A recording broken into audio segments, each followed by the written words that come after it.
Right now, you could be dreaming, an illusion, a mind trapped in a machine, fed a world that isn't real, and you could never prove otherwise. Almost. 4 centuries ago, one man found the single thing that no illusion can ever fake. This is the story of the most famous sentence in all of philosophy. His name was René Descartes, born in France in 1596. He lived in a world being turned upside down.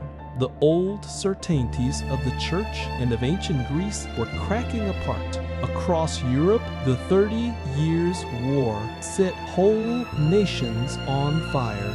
At the same time, a new science was measuring the heavens with numbers. When Descartes was young, the church forced Galileo to deny that the earth moves. It was a dangerous time to question what everyone believed. Descartes was schooled by Jesuits, taught all the great learning of the age. But one thing troubled him. Almost none of it was truly certain. Scholars argued endlessly, and on nearly everything they disagreed. Only one thing gave him clean, undeniable answers: mathematics. 2 + 3 is 5, whether you are awake, asleep, or dreaming.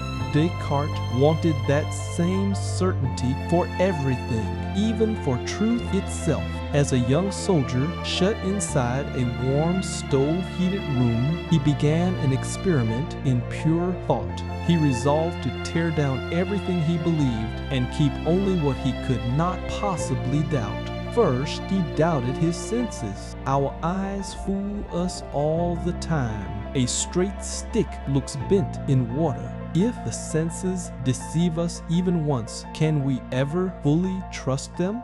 Then he doubted the whole world around him. How could he be sure he was not dreaming at this very moment? In dreams, everything feels utterly real until we wake. Then he imagined something far darker. What if a powerful evil demon existed whose only purpose was to deceive him? A demon faking the sky, the earth, his own body, even 2 + 2.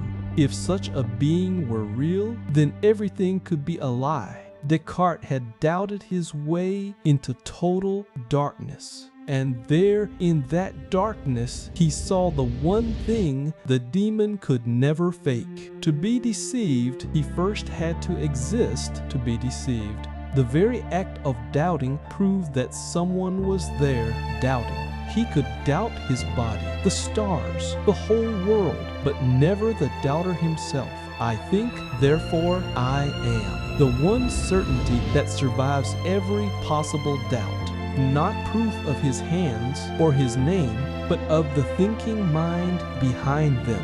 On this single stone, Descartes began to rebuild all of human knowledge. Step by careful step, he reasoned his way back to a God who would not deceive him, and from there back to a real world he could trust again. But his great doubt left a strange wound in how we see ourselves. Descartes split the human being in 2, the body and the mind. The body, he said, is a machine of flesh that takes up space. But the mind, the thinking self, is something else entirely. 2 different substances, somehow bound together inside you. This idea, the ghost inside the machine, still haunts science today. With one sentence, Descartes had moved the center of the universe. No longer the church, no longer the ancients, but the thinking self. He became known as the father of modern philosophy.